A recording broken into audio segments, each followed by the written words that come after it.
오늘은 생수의 강이라는 제목으로 하나님 말씀 함께 나누겠습니다. 오늘 예수님이 생수에 대해서 말씀하시는데요. 생수하면 뭐가 생각나십니까? 이 말은 사실 우리말 중에서도 그렇게 많이 쓰이는 말이 아니었습니다.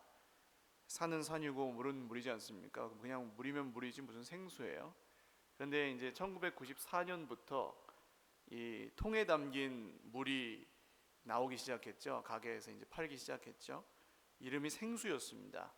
그래서 지금도 통에 담아서 파는 물은 다 생수라고 부르고 있습니다. 그래서 저는 생수라고 하면 이 통에 담긴 물이 생각이 나요. 여러분들도 그러시지 않을까 싶은데, 성경의 생수라는 단어는 통에 담긴 물과는 완전히 반대의 의미입니다. 예수님이 사마리아 수가성에서 오물가의 여인에게 뭘 달라고 하셨죠? 물을 달라고 하시죠. 그리고 예수님은 반대로 여인에게 뭘 주신다고 했습니까? 생수를 주신다고 했습니다. 무슨 차이가 있을까요?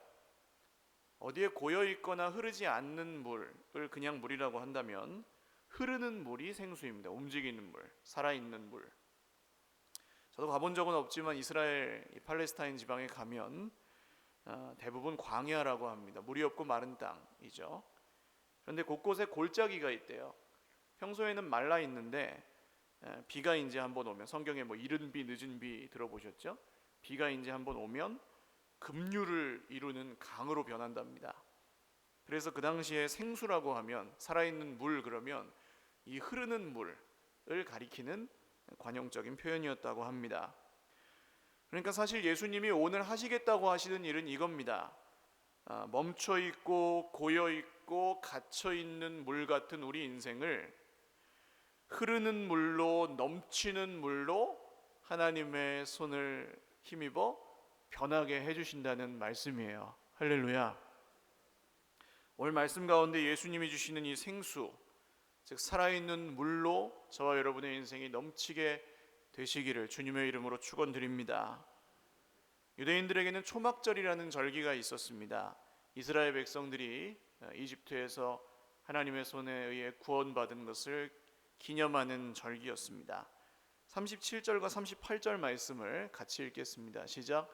명절 끝날 곧 큰 날에 예수께서 서서 외쳐 이르시되 누구든지 목마르거든 내게로 와서 마시라. 나를 믿는 자는 성경의 이름과 같이 그 배에서 생수의 강이 흘러나오리라 하시니. 아멘. 명절 끝날에 예수님이 서서 큰 소리로 외치셨습니다.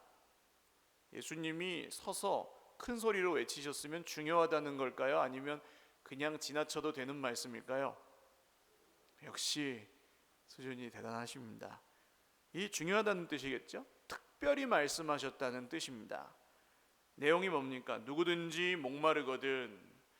이것은 육체의 갈증을 의미하기도 하지만 단순히 그렇게 목마른 것을 넘어서서 삶이 목마른 사람들을 가리키는 말입니다. 인생의 강물이 흐르지 않고 멈춰 있는 사람들을 향해 하시는 말씀입니다. 넘치지 않고 말라버린 사람들을 향해 주시는 말씀입니다. 누구든지 목마른 사람, 인생이 자기 뜻대로 풀리지 않고 또 그래서 어찌할 바를 모르겠고 사는 게 사는 것 같지 않고 기쁨을 잃어버렸고 때로는 믿는다고 하면서도 헛된 것들을 구할 때가 있고 정말 옳은 길을 하나님께서 알려주셔도 그리로 가려고 하지 않는 나 자신을 보며 실망하고 낙심한 이 세대의 수많은 이 말라버린 골짜기 같은 그런 인생들을 향해 주시는 말씀입니다. 목마른 모든 사람들아 내게로, 예수 그리스도에게로 와서 마시라. 할렐루야. 예수님은 믿어라, 예배해라, 기도해라, 헌금해라 이런 어떤 우리가 생각하는 종교적인 의무에 대한 표현보다 먼저 내게로 와서 마셔라, 내게로 와서 먹어라. 그러니까 바꿔 말하면 이런 거죠. 같이 먹자, 함께 마시자, 그렇게 말씀하세요. 굉장히 특이하죠. 하나님의 아들이시라는 분이 뭘 막 받으려고 하지 않으시고 내게로 와서 뭘 준다고 하시는 거예요. 그 이유는 기독교는 종교라기보다는 삶이기 때문에 그렇습니다. 내 인생의 수많은 것들 중에 뭐 종교 하나를, 기독교를 선택할 수도 있고 뭐 다른 종교를 선택할 수도 있고 그런 게 아니라 예수님이라는 분 때문에 내 라이프 스타일, 그러니까 삶이 완전히 바뀐다는 얘기가 기독교의 믿음입니다. 예수님을 믿는다는 것은 예수님에게로 가서 예수님과 함께 먹고 마신다는 뜻입니다. 그래서 예수님을 진짜로 믿으면 반드시 삶이 변하게 되어 있습니다. 할렐루야. 그래서 믿는 사람은 어떻게 된다고 하세요? 성경이 말한 대로 그 배에서 생수의 강이 흘러나오리라. 여기서 배는 문자적으로는 위나 장을 의미합니다. 그러니까 내장이에요. 몸속을 말합니다. 심장을 영어로 뭐라 그러죠? 하트라 그러죠. 마음은요? 역시 하트입니다. 이 마음, 우리 속에 있는 마음으로부터 살아있는 물이 흘러나오게 하신다, 그런 얘기인데요. 목마른 사람은, 멈춰있는 사람은 그 마음에 뭐가 있다고 흘러나오겠습니까? 근데 예수님은 지금 흘러나오게 하신다고 하거든요. 이렇게 보셔야 됩니다. 한 번은 바리새인들이 예수님에게 시비를 걸죠. 당신의 제자들은 왜 손도 안 씻고 율법을 따르지 않고 부정한 손으로 음식을 먹습니까? 하니까 예수님이 어떻게 말씀하십니까? 사람의 밖에서 안으로 들어가는 것이 사람을 더럽게 하는 게 아니다. 왜냐하면 음식은 마음에 들어가는 게 아니고 배로 들어가서 뒤로 나오기 때문이다.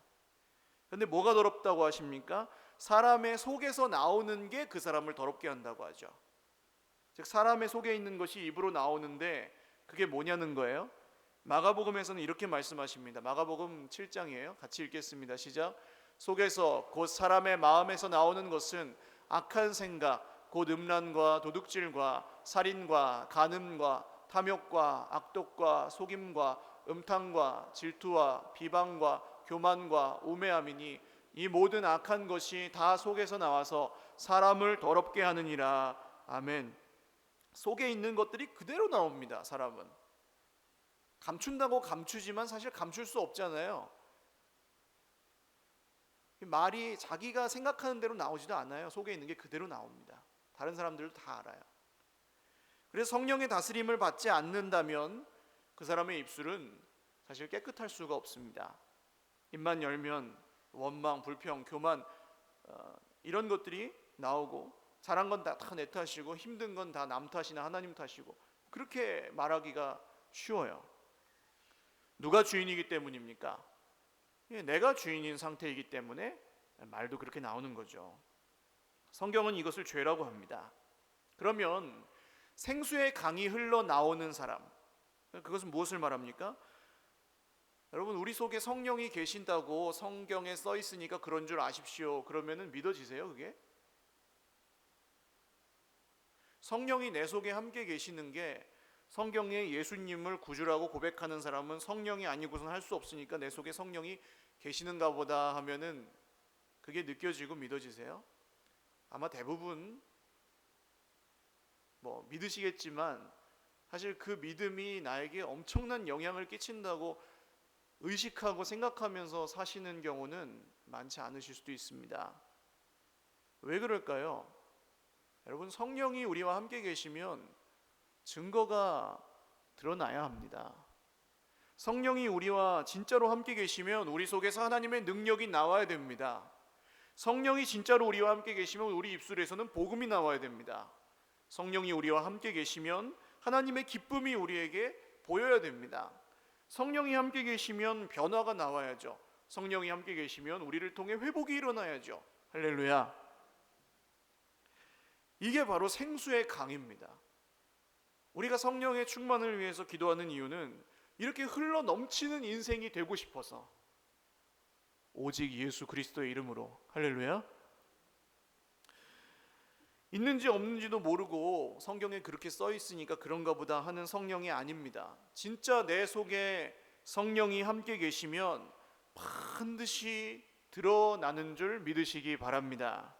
하나님의 영이 함께 계시는데 어떻게 감출 수가 있겠어요? 그런데 성령은 우리가 성령의 다스림을 기뻐할 때만 함께 하십니다. 그러니까 억지로 막 깨트리고 부서뜨려 가지고 로봇처럼 조종하시는 게 성령의 목적이 아니고, 성령의 다스림을 사모하고 기뻐하고 환영하는 사람들에게 역사하세요. 아주 강하게. 없지 않아요. 예수님을 믿는 모든 사람에게 함께 하는데 우리가 성령의 다스림을 기뻐하고 환영할수록 더 강하게 역사하십니다. 그래서 내게로 와서 마시라고 하는 거예요. 예수님이 그냥 가만히 있으면 내가 네 배에다 넣어줄게 이러지 않고 내게로 와서 마시라고 하세요. 가만히 있으면 때가 돼서 그런 경지가 되는 게 아니고 예수님께 가는 사람, 예수님을 찾는 사람, 예수님을 믿는 사람에게 성령의 역사가 일어납니다. 그 증거가 뭐라고 생각하세요? 성령이 우리와 함께 계시는 증거가 뭘까요? 뭐 방언을 하는 걸까요? 뭐 어떤 은밀한 죄를 끊는 걸까요? 그런 것도 다 증거겠지만 사실 성령이 함께 계실 때 보편적으로 나타나는 증거가 있습니다. 모든 사람에게 나타나는 증거가 있어요. 그게 뭐냐 하면 성령이 함께 계시면 반드시 사랑합니다. 할렐루야. 생수의 강이 넘쳐 흐르는 사람은 사랑해요. 시키지 않아도 사랑하고 원수도 사랑해요. 분명히 그 인생은 마른 골짜기였는데 비가 와서 그 골짜기를 채울 뿐만이 아니라 넘쳐 흐르는 급류가 되게 해서 그 안에서는 나올 사랑이 없는데 온 옆에 있는 땅을 적시고 다른 사람들을 살리는 인생이 되게 하신다는 거예요. 성령께서 함께 하실 때 우리 인생에는 반드시 그런 일이 일어납니다.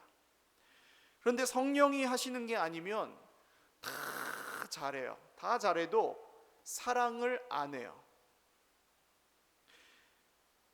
다 옳은데 사랑을 못 해요. 그런데 다 잘해도 사랑을 안 하면 거기에 능력이 없어요. 참 신기합니다.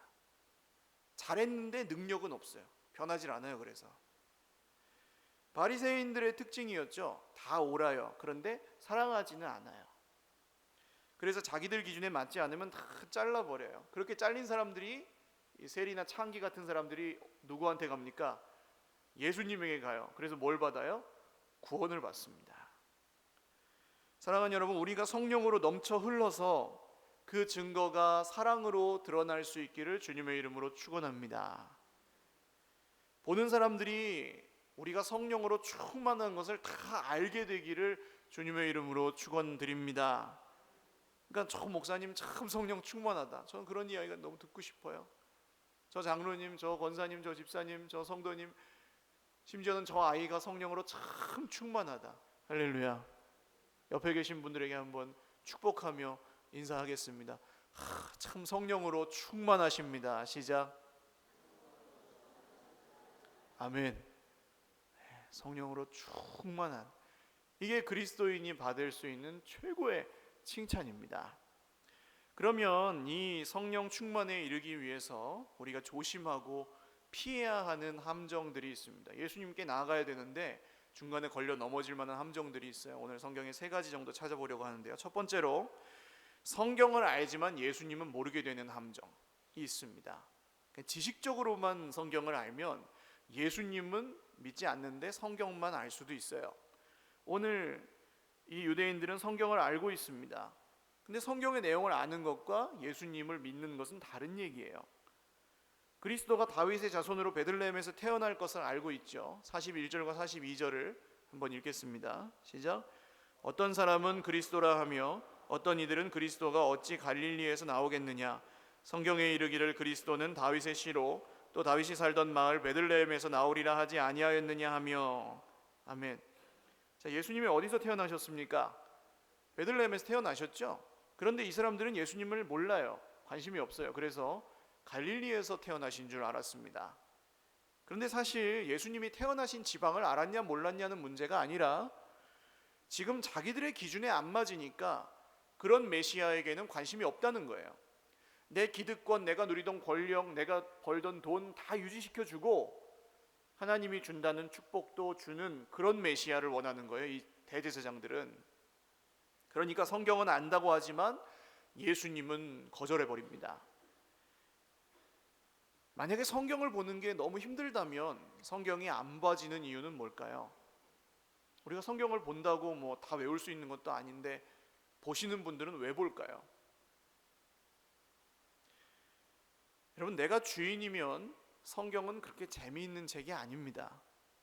성경 안 봐줘요. 관심이 생길 수가 없어요. 성경은 내내 예수님이 주인이다, 예수님이 소망이다, 예수님이 생명이다, 예수님이 진리다, 그런 얘기만 하는데, 세상 사람들은요, 이런 얘기보다 네가 성공한다, 네가 복 받는다, 네가 잘 산다, 이런 얘기를 듣고 싶잖아요, 예수님 얘기보다. 그러니까 성경이 재미가 없는 겁니다, 세상 사람들에게, 안 믿는 사람들에게는. 그런데 성경을 어설프게 그냥 알기만 해도 문제예요. 성경은 아는데 예수님을 몰라요. 예를 들어서 성경은 박사인데 나한테 잘못하는 사람이 있으면 원수같이 미워하고 밤잠을 못 자요. 이상하죠? 성경 박사인데 사랑을 못해요. 근데 자기 자신은 또 이상한 걸 깨닫지를 못해요. 성경을 아는데 예수님을 모르면 자기는 안 보이고 남만 보입니다. 바리새인들이 그렇잖아요. 오늘 유대인들은 하나님도 알고 율법도 압니다. 나름대로 지키려고 노력도 했고, 그 중엔 겉으로는 거룩한 사람들도 있었어요. 그런데 예수님을 안 믿고 인정하지 않고 알려고 하지 않았습니다. 그러니까 오히려 성경을 무기로 예수님하고 싸워요. 성령은 언제 역사하실까요? 예수님을 우리가 우리 쪽으로 끌어들이고 예수님을 말하자면 조종하고, 하나님 이건 이거 아니잖아요, 하나님 그건 그렇게 하셔야 되잖아요, 이렇게 하면 성령은 역사하지 않습니다. 내가 예수님을 따라갈 때 성령께서 역사하십니다. 그래서 예수님이 오늘 내게로 와서 마시라 그러시는 거예요. 창세기 야곱의 인생을 생각해 보십시오. 야곱이 어디서 씨름을 하죠? 야복 나루터에서 씨름을 하는데, 그날만 씨름한 게 아니에요. 야곱은 자기 인생의 평생에 하나님하고 씨름하는 거예요. 주세요, 안 줘요? 주세요, 안 줘요? 이러면서 그냥 힘겨루기 해요. 그런데 그 씨름하다가 결국 항복하고 나서야 이스라엘이라는 이름을 받습니다. 이스라엘은 무슨 뜻이에요? 하나님과 겨루어 이겼다는 뜻이잖아요. 아니, 졌는데 뭐가 이겨요? 이게 성경의 신비입니다. 하나님과의 씨름은 믿어야 이깁니다. 할렐루야. 그래서 항복해야 이기는 모순이 바로 믿음입니다. 두 번째로 피해야 되는 함정은 자기 생각과 다르면 악하다고 여기는, 틀렸다고 여기는 함정입니다. 예수님에 대해서 지금 갑론을박이 벌어졌죠. 그런데 이 대제사장들이 아랫사람들, 성전 경비대원들에게 예수님을 잡아오라고 시켰나 봐요. 44절에 보시면 이 사람들이 예수님을 못 잡았어요. 예수님이 도망가셔서 못 잡은 게 아니고, 예수님이 막 싸워서 못 잡은 게 아니고, 손도 못 댔습니다. 그런데 시킨 사람 입장에서는 잡아오라 그랬으면 잡아와야죠. 그러니까 막 노발대발합니다. 45절 읽겠습니다. 시작. 아랫사람들이 대제사장들과 바리새인들에게로 오니 그들이 묻되 어찌하여 잡아오지 아니하였느냐. 그랬더니 예수님께 손도 못 댔던 이유를 말하죠. 46절입니다. 아랫사람들이 대답하되 그 사람이 말하는 것처럼 말한 사람은 이때까지 없었나이다 하니. 아멘. 그러니까 예수님의 말씀을 들어보니까 이 성전 경비대원들이 예수님 잡아오라고 시킨 대제사장 말보다 예수님 말이 더 맞는 것 같은 거예요. 그래서 예수님의 말씀은 서기관들과 바리새인들의 말과 같지 않고 권위 있는 자 같았더라, 이런 말씀이 있잖아요. 이 잡으러 간 사람들도 그걸 느끼고 감히 예수님을 잡지 못하고 돌아왔습니다. 매너라는 영화를 아시죠? 그 영화를 얼마 전에 다시 만들었는데 거기서 그런 장면이 나오더라고요. 매너가 끌려가고 있는데 예수님이 물을 이렇게 줍니다. 그런데 이제 로마 병사가 고리눈을 부릅뜨면서 막 채찍을 드는데 예수님이 탁 쳐다보니까 뒤로 그냥 자빠져요, 병사가. 그러니까 예수님에게는 그런 게 있었던 것 같아요. 하나님의 아들이 가지신 어떤 위엄과 그런 권세가 예수님에게 있었던 것 같아요. 근데 바리새인들은 그걸 인정을 안 하잖아요. 47절에서 49절까지 읽겠습니다. 시작. 바리새인들이 대답하되 너희도 미혹되었느냐? 당국자들이나 바리새인 중에 그를 믿는 자가 있느냐? 율법을 알지 못하는 이 무리는 저주를 받은 자로다. 너희도 미혹되었느냐? 너희도 속고 있느냐? 봐라, 우리 중에 예수를 믿는 자가 한 사람이라도 있냐? 대제사장인 우리가 안 믿는데 니네가 뭐라고 그 예수를 따라가냐? 이런 얘기예요. 자기도 안 믿고 남도 못 믿게 하는 최악의 행동입니다. 구약의 북이스라엘의 첫 번째 왕 여로보암이 금송아지를 만들어 놓고 이게 하나님이다, 그러니까 너희들은 다 여기다가 절해라. 이게 자기도 안 믿고 백성들도 못 믿게 한 거죠. 최악의 행동이에요 이게. 결국 근데 기준이 어디 있습니까? 성경에 있지 않아요. 성경에 있는 척하지만, 하나님을 섬기는 척하지만 사실은 자기 자신에게 있어요. 하나님이 주인이 아니고 자기가 주인일 때 일어나는 일입니다. 여러분, 우상을 섬기는 게 아니라 이 자기가 하나님인 사람이 우상을 자기 손으로 만들어 놓는 거예요. 그렇게 이해하셔야 됩니다. 자기가 하나님이 되어서 자기 손으로 만든 신을 섬기는 게 우상 숭배입니다. 우리가 살다 보면 나랑 다른 생각을 하는 사람을 만나기도 하죠. 하나님이 그렇게 만드셨어요? 다 똑같이 만들지 않으셨어요. 우리가 한 교회로 예수님의 이름 아래 모여 있지만 우리는 다 생각도 다르고 모습도 다르고 성격도 다르고 다 달라요. 인간적으로 생각하고 세상적으로 생각하면 같이 있는 게 사실은 불가능해요. 그런데 우리가 계속해서 함께 갈 수 있는 이유는 무엇입니까? 우리가 서로 틀렸다고 하지 않고 다르다는 걸 인정하기 때문이거든요. 그리스도 예수 안에서. 할렐루야. 또 내 생각과 다르게 내 인생이 흘러갈 때도 있죠. 정말 하나님 어떻게 나한테 이러실 수 있어요? 이런 생각이 들 때가 있어요. 그러면 우리가 해야 될 생각은 뭡니까? 내 생각과 다르구나. 거기까지예요. 그런데 어디까지 갑니까? 내 생각과 다르니까 그건 악한 거다, 거짓이다, 사기다, 엉터리다, 여기까지 가버려요. 그러면 이게 하나님과의 관계도 깨트리고, 하나님 의심하게 되니까 사람과의 관계도 깨트릴 수밖에 없는 것이죠. 사람과 사람이 만날 때 내 생각이 옳고 저 사람이 틀릴 수 있어요. 반대일 수도 있죠. 그냥 오해일 수도 있어요. 그런데 자기가 옳다고 믿는 사람이 내가 옳다는 이유로 그렇지 않은 사람을 막 위에서 내리누르듯 막 하면 어떻습니까? 이게 어디서 나오는 거예요? 내 생각과 다르면 틀린 거라고 하는 이 생각에서 나오는 거죠. 결국 내 생각대로 안 되면 힘든 사람, 자기 기준이 무너지지 않는 사람은 늘 사람과 상황과 환경과 문제의 지배를 받을 수밖에 없습니다. 그래서 목마르게 되는 거죠. 그러나 성령은 언제나 상상 초월, 할렐루야. 성령은 언제나 우리의 계산과 생각을, 기준을 뛰어넘어서 역사하시는 줄 믿으시기 바랍니다. 내 생각과 달라도 하나님의 생각이 언제나 옳다는 걸 믿는 사람들에게 성령은 기쁘게 역사하십니다. 세 번째로 조심해야 될 함정은 성급한 일반화의 오류예요. 성급한 일반화가 뭐냐 하면 이런 겁니다. 내가 만난 한국 사람 철수는 성격이 급하다. 그러므로 한국 사람들은 모두 성격이 급하다. 한 사람 만나보고 한국 사람 다 성격 급하다고 해버리는 거예요. 그러니까 오늘 이 대제사장들이 그렇게 하고 있거든요. 49절 말씀 같이 읽겠습니다. 시작. 율법을 알지 못하는 이 무리는 저주를 받은 자로다. 여기 무리라는 말은 원래는 그냥 많은 사람들이라는 뜻인데 이 대제사장들은 비하의 표현으로 썼습니다. 그러니까 율법을 알지 못하는 이 무지렁이들, 무식쟁이들, 이런 뜻이에요. 예수님을 따르는 사람들, 제자들이 율법을 알았을까요? 몰랐을까요? 유대인이니까 알고 있었겠죠. 또 지금 성전 경비대원들, 예수님을 잡으러 갔던 사람들은 율법을 알까요? 모를까요? 알지요. 그런데 대제사장이나 바리새인들이 하는 얘기보다 예수님이 하시는 말씀이 더 맞는 것 같으니까, 율법에 더 옳은 것 같으니까 예수님을 못 잡았다는 거 아닙니까? 그런데 지금 바리새인들은 예수님을 따르는 사람들 다 엉터리라고, 미혹됐다고, 율법을 아예 모른다고, 저주받았다고 이렇게 그냥 싸잡아서 보내버립니다. 더 무서운 건 뭐냐 하면 예수님을 판단해요. 이 사람들이. 예수님이 여러분 율법을 어기셨을까요? 지키셨을까요?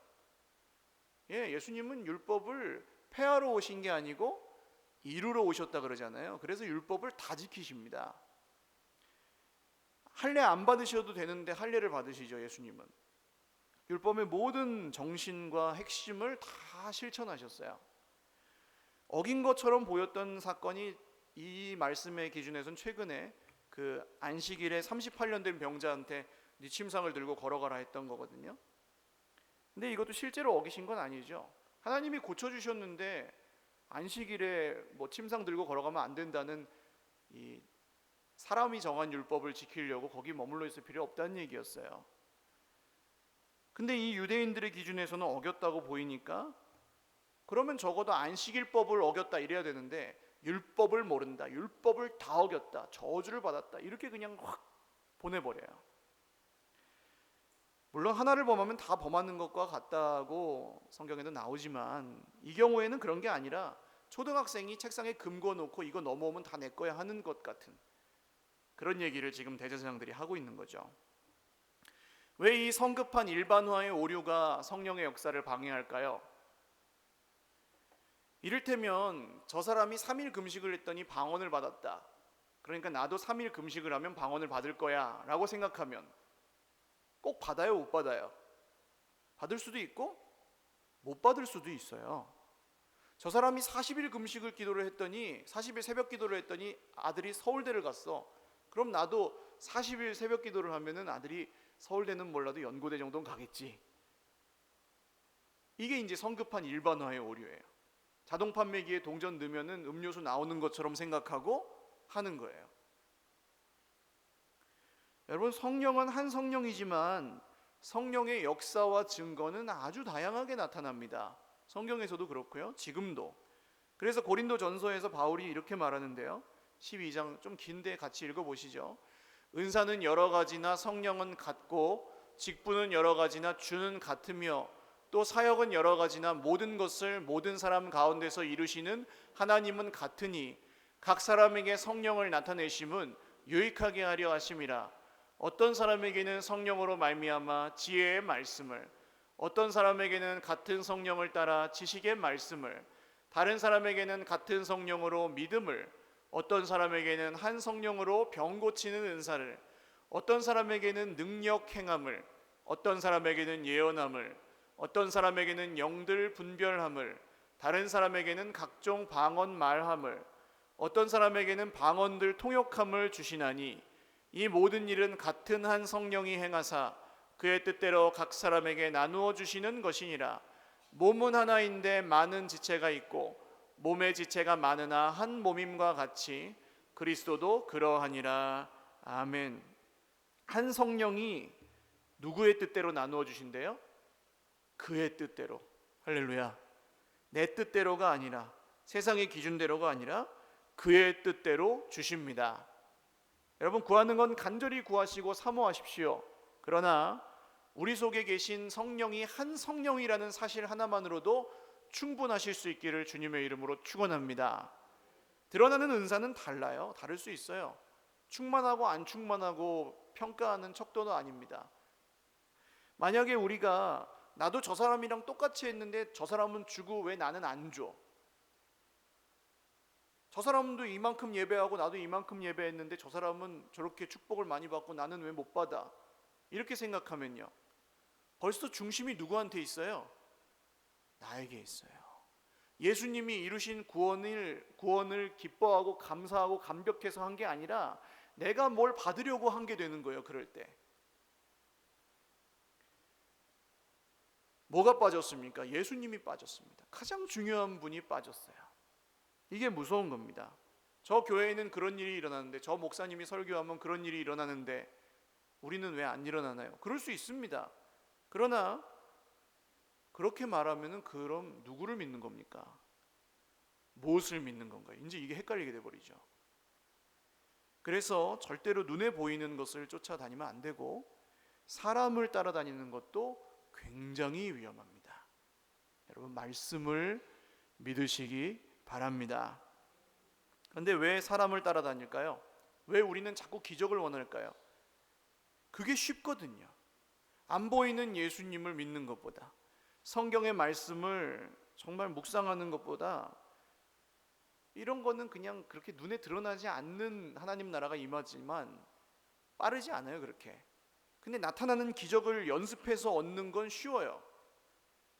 그러니까 방언 연습시키고 하는 그런 데는 여러분 가지도 마십시오. 연습해서 되면 그건 은사가 아니고 기술이에요. 어떻게 하면 뭘 준다, 그런데도 가지 마십시오. 그거는 은혜가 아니고 대가입니다. 이 성급한 일반화는 성령의 자유롭고 신비한 그리고 무한한 우리의 생각을 뛰어넘는 역사를 지대하게 심각하게 방해하고 제한할 수 있습니다. 성령의 역사를 기대한다면 이런 성급한 일반화의 오류도 피해야 합니다. 이제 결론인데요. 이런 함정들을 이제 다 거쳐서 뛰어넘어서 우리가 가야 될 지점이 그럼 어디냐?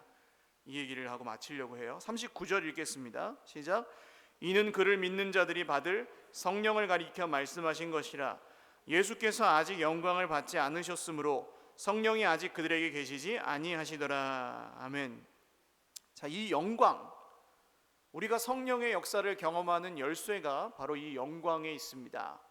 오늘 말씀의 마지막 부분에는 우리처럼 예수님을 만나고 고민하고 찾고 생각하고 기도하고 하는 한 사람이 나오는데요. 그 사람의 이름은 니고데모입니다. 이 사람은 요한복음 3장에서 예수님을 만나고 나서 지금 계속 고민하고 있어요. 예수님을 드러내놓고 따라다니진 않고 아직 그냥 넌지시 표현합니다. 그러나 고민하고 있어요.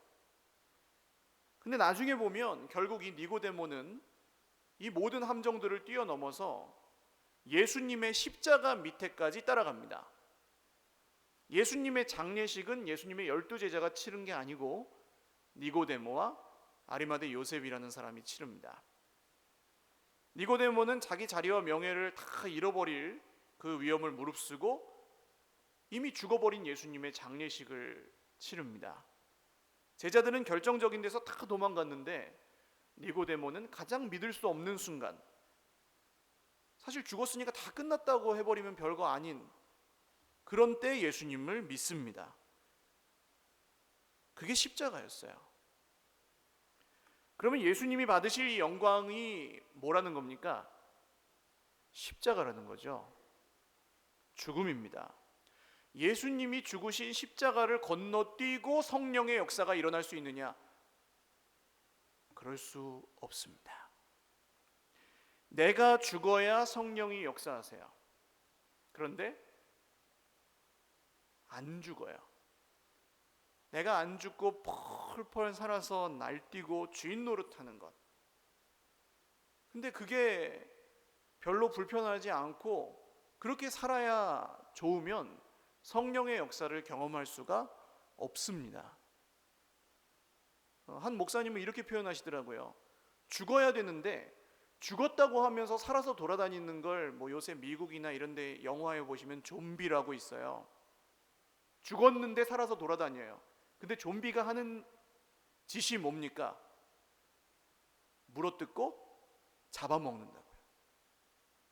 죽었다고 하면서 살아서 돌아다니니까 서로 물어뜯고 잡아먹는데요. 일리가 있다. 죽어야 되는데 안 죽고 살아서 돌아다니니까 자꾸 사랑을 못하는 거예요, 서로. 여러분, 그냥 그렇게 살아도 살 수 있습니다. 교회 다닐 수 있고 밥도 먹을 수 있고요. 그러나 하나님의 능력이 나타나지 않아요. 그냥 내가 하는 거죠, 그럴 때. 여러분, 생수의 강은 하나님의 영광, 예수님의 십자가를 날마다 붙들고 정말 내가 다 소화할 수 없고 참을 수도 없고 억누를 수도 없는 어려움과 문제와 고민과 핍박과 고난 가운데 계실 때, 그럼에도 불구하고 예수님을 의지하는 이 연초부터 시작해서 연말까지 그 믿음을 포기하지 않고 여기까지 버텨오신 저와 여러분에게 성령의 역사가 일어나는 줄 믿으시기를 바랍니다. 성령의 역사를 환영하고 기뻐하면 기뻐하실수록, 순종하면 순종하실수록 생수의 강이 흘러 넘치는 것을 더 놀랍게 체험하게 되실 줄로 믿으시기를 바랍니다. 내 골짜기가 비어 있었다면 이제는 그 골짜기에 하나님께서 내려주신 이른 비와 늦은 비를 통해 나만 채워지는 게 아니라 흘러 넘쳐서 주변의 모든 땅을 적시는 하나님의 권능의 은혜의 축복의 통로로 쓰임받게 되는 줄 믿으시기를 바랍니다. 오늘 그 능력이 저의 말이 아닌 성령의 감동하심을 따라 하나님의 권능으로 우리 모두에게 임하시기를 주님의 이름으로 축원합니다. 같이 찬양 한 곡 드리고 기도하겠습니다. 아까 드렸던 찬양이에요. 우물가의 여인처럼 난 구했네. 우리에게 정말 영원히 목마르지 않는 생수를 주시는, 그 생수의 근원 되시는 예수님을 간절히 찾고 구하며 찬양 드리겠습니다.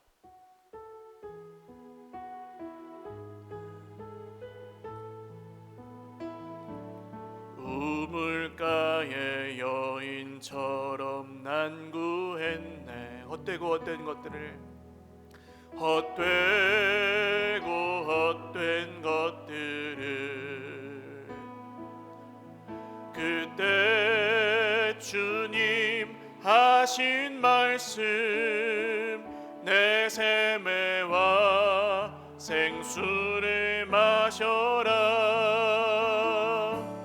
오 주님 채우소서. 나의 잔을 높이 듭니다. 하늘 양식 내게 채워주소서. 넘치도록 채워주소서. 많고 많은 사람들이 찾았었네. 헛된 것들을, 헛된 것들 주 안에 감추인 보배, 주 안에 감추인 보배. 세상 것과 난 비길 수 없네. 오 주님 채우소서. 나의 잔을 높이 듭니다. 하늘 양식 내게 채워주소서. 넘치도록 채워주소서. 기도드리겠습니다. 하나님, 우리의 인생에 생수의 강이 흐르게 하신다 말씀하셨는데, 때로는 우리의 인생이 정말 갇혀있는 물, 통에 담겨있는 물, 멈추어 있는 물, 흐르지 않는 물, 고인 물처럼 느껴질 때가 너무나도 많습니다. 세상의 모든 풍파와 사람이 우리를 힘들게 할 때, 세상의 기준에 따라 비교하기 시작할 때, 우리가 남들보다 받지 못하고 의로움을 인정받지 못해 억울할 때, 우리는 마치 고인물같이 되고 멈춰버린 물같이 되고 비어버린 골짜기처럼 변해버립니다. 그러나 오늘 누구든지 목마르거든 내게로 와서 마시라. 나를 믿는 자는 그 배에서 생수의 강이 흘러나오리라 말씀하신 주님의 말씀을 믿고 예수님께 나아가오니 우리를 채워주시옵소서. 넘쳐 흐르는 인생으로 변화시켜 주시옵소서. 나만 살고 끝나는 것이 아니라 내 이웃과 내 형제와 나의 가족들을 살리는 인생으로 사용하여 주시옵소서. 기도하겠습니다. 하나님 아버지, 오늘 수많은 함정을 뛰어넘고 이기고 이 연말까지 이 믿음의 자리, 은혜의 자리를 지키는 하나님의 사람들을 축복합니다. 주님, 오늘도 우리의 힘으로 한 것이 아니라 성령의 능력을 힘입어 우리가 이 자리에 나왔고 성령의 능력을 힘입어 한 해를 살아왔습니다. 하나님, 오늘도 우리가 각자의 상태가 다 다르고 각자의 기도 제목이 다 다르고 각자의 모습이 다 다르지만 다 한마음으로 누구든지 목마르거든 내게로 와서 마시라 하신 주님의 말씀을 믿고 나아갑니다. 사람 때문에 목말라졌어도, 돈 때문에 목말라졌어도, 건강 때문에 목말라졌어도 채우시는 분은 우리 구주 예수 그리스도 한 분뿐이신 줄 믿사오니 주여, 목마른 모든 하나님의 사람들이 하나님 앞에 나아가 채움받고 넘쳐 흐르는 인생으로 변화될 수 있도록 오늘 역사하여 주시옵소서. 한 번 더 기도하겠습니다. 정말로 내 인생에 나의 힘과 나의 노력이 아닌 나의 의와 나의 공로가 아닌 주 예수님의 이름이 필요하다고 진심으로 인정하고 생각하시는 분들은 가슴에 한번 손을 얹고 기도하겠습니다.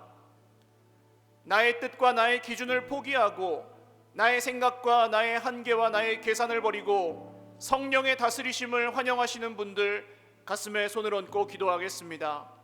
그리고 기도하실 때 하나님, 내가 연약한 믿음이지만 말씀을 듣고 반응합니다.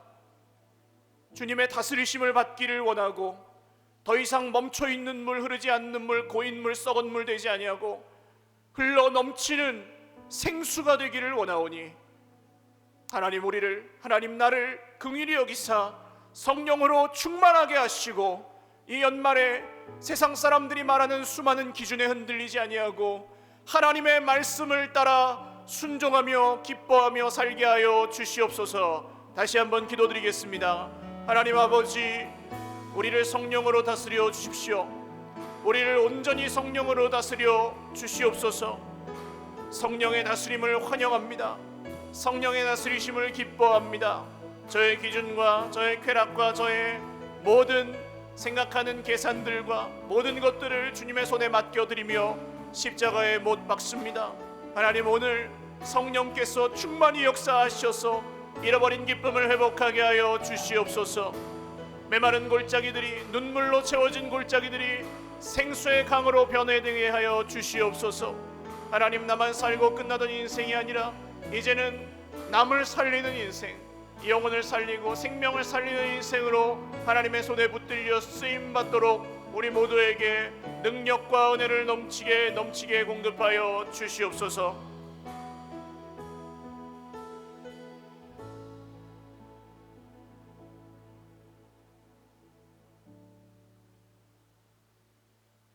살아계신 하나님 아버지, 우리가 모태에 있을 때로부터 지금까지 그리고 앞으로도 영원토록 우리를 아시며 우리를 사랑하시며 우리를 구원하시기 원하여 하늘 보좌를 버리고 이 땅에 오사 우리를 위하여 사시고 우리를 위하여 죽으시고 우리를 위하여 부활하신 주 예수님의 이름을 찬송합니다.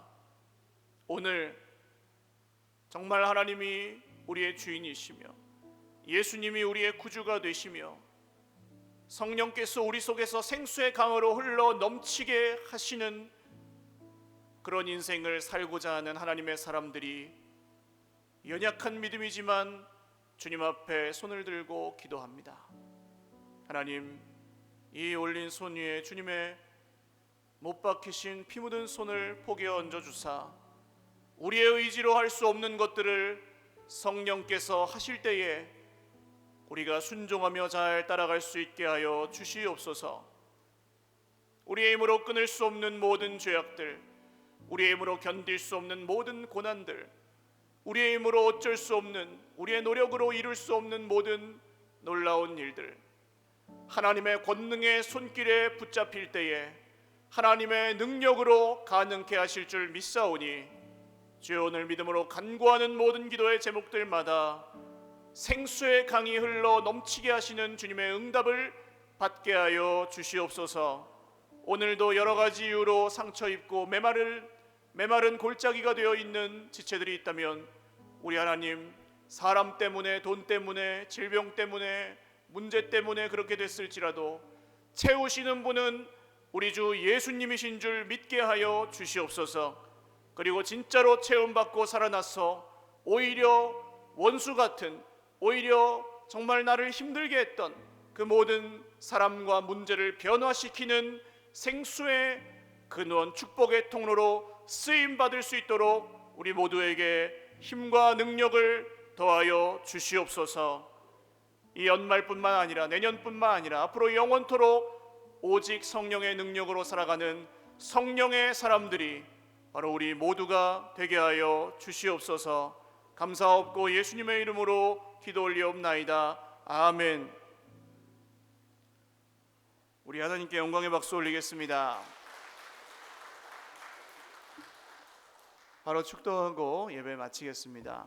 이제는 마르지 않는 생수를 우리에게 주시는 우리 구주 예수 그리스도의 무한하신 은혜와 태초부터 지금까지